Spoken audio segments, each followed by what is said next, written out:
Before we start our activity, I just want to give you a friendly reminder.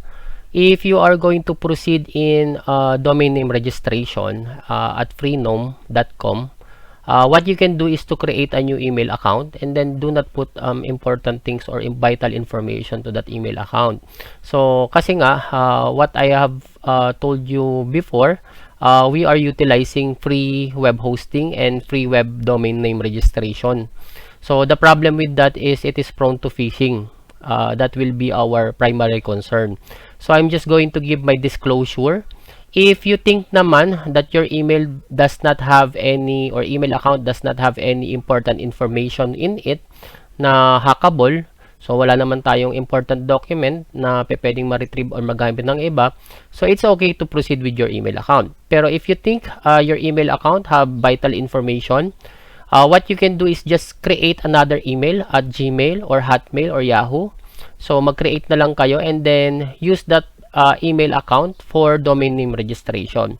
So kasi meron akong mga nababasa about Freenom and other sites na mga free hosting na meron mga tawag dito, mga phishing. Okay?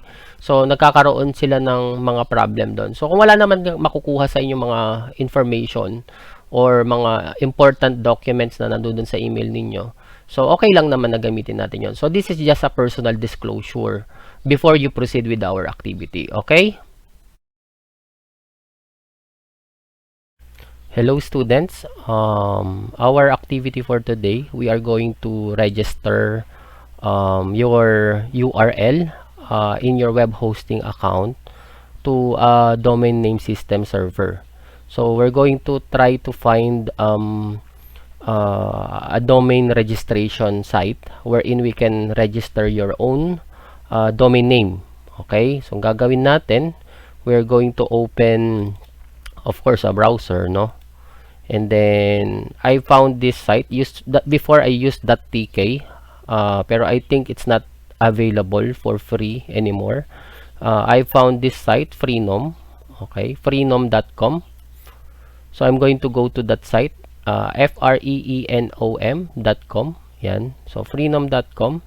And then this site is for DNS. Okay, if we want to register our domain name, usually you need to pay for them if it is .com, .edu, etc. No, yung top level domain niya.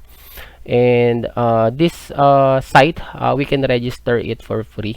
So let's try to do it. So let's say I want to register my site as nrhuko. Okay, and then hindi kasi natin siya pwedeng gawin .com, otherwise may bayad yun. So tingnan natin kung ano yung availability. So you're going to write I recommend you just write your initials and then your last name. Okay, on this one, that will be okay. Kung gusto ninyo lagyan ng section ninyo, okay lang din siya. For myself, I'm going to register my domain name as nrhuko and then click ko yung check availability. Yan. So tingnan natin, no? Click ulit yung check availability. So we have here several selection na pwede nating i-avail, yung .tk, yan, .ml. So try natin yung .ml. So type natin nrhuko.ml. Yan. Click ulit yung check availability. Yan. So it is available. So nakalagay, no, yes, nrhuko.ml is available. So I have noticed a problem earlier.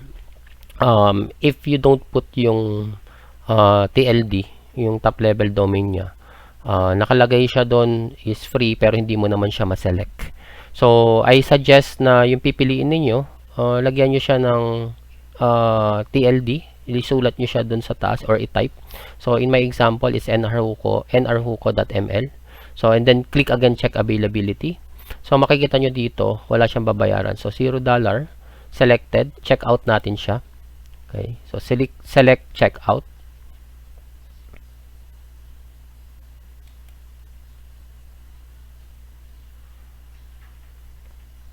Yan. So after you selected the checkout, you can see here that ito na yung magiging domain name ko, nrhuko.ml.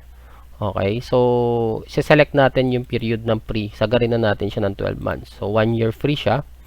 And then we're going to forward this domain or use DNS, nakalagay dyan, di ba?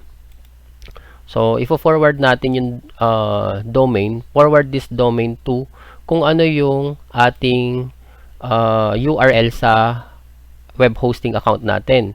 So, in my case, ang URL ko is nrhuco.00webhostapp.com. Kakopy ko yan, no? Tapos, lagay natin dito. Okay. So, yan yung ating web forwarding domain name. So, para ifo-forward niya, every time the client will be set as at nrhuco.ml, it will be forwarded to this domain. And then click continue.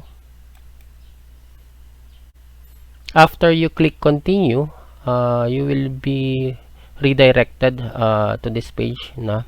So you can see we have here a domain name registration, so we have nothing to pay. And then we just verify our email address. So my email address that I've used also in my web hosting account is nrhuco@gmail.com, and then click verify email.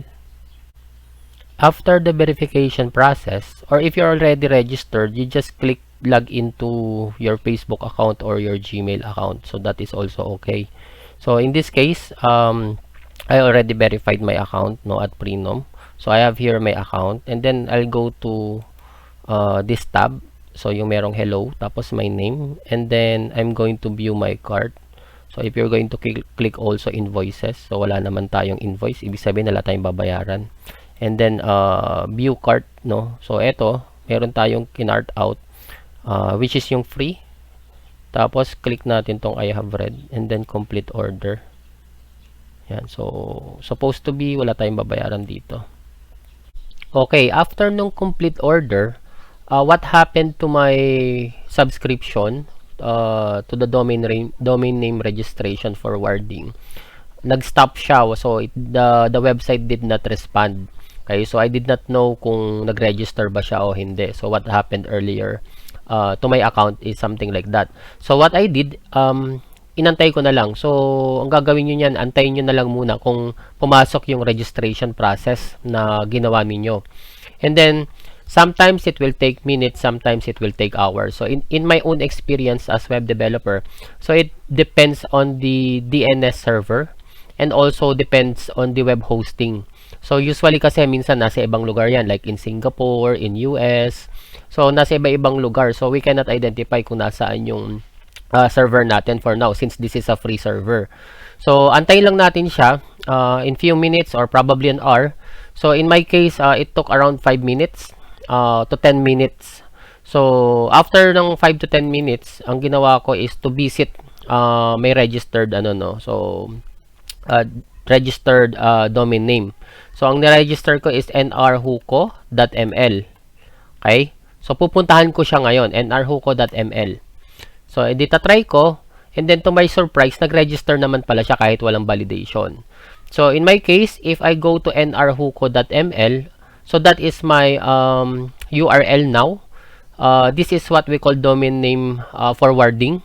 So, meron tayong parang dalawang domain name. So, mas maiksi na tong domain name na to na ni-register natin. No? So, instead of writing nrhuco.000webhostapp.com, I just need to write and visit my site as nrhuco.ml or www.nrhuco.ml.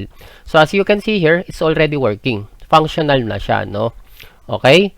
So, if you have done this and then you've been able to complete the process in this lesson tutorial, supposed to be nakapag-register na kayo ng domain name, and what you did is domain name forwarding. Okay? So, thank you. Have a good day.